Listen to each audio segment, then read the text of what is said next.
So it isn't just an admin process that I think often businesses see this as. It's a performance and a long-term belonging strategy.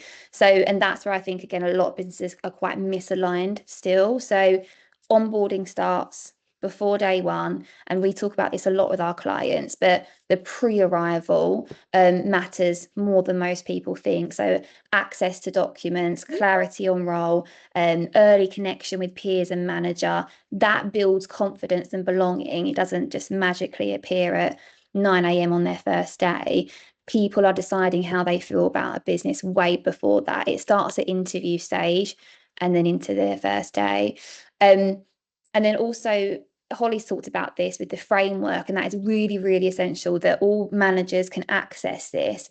However, we also need to be able to personalize our onboarding per role.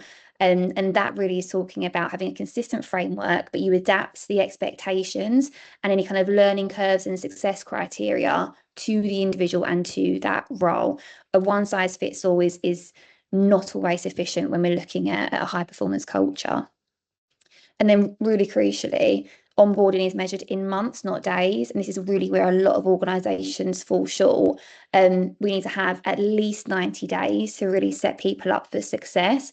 So what does, again, good look like at 30, 60, 90 days?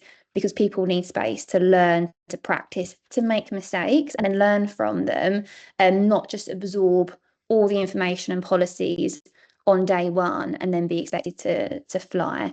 So they're the key ones. And the really standout one for me is manager-led onboarding.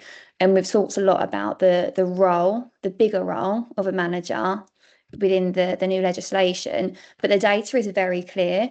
A line manager is one of the single biggest variables in onboarding success, but also an employee's experience in work.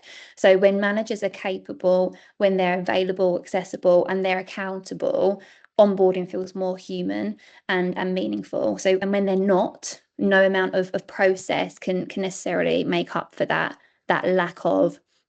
And then crucially here, having measures of success. So if there's ambiguity around what does good look like at 60, 30, 60, 90 days, that's where it really falls down for the employee and for the business. So we really need to make sure that we are documenting that and people know what they're working towards.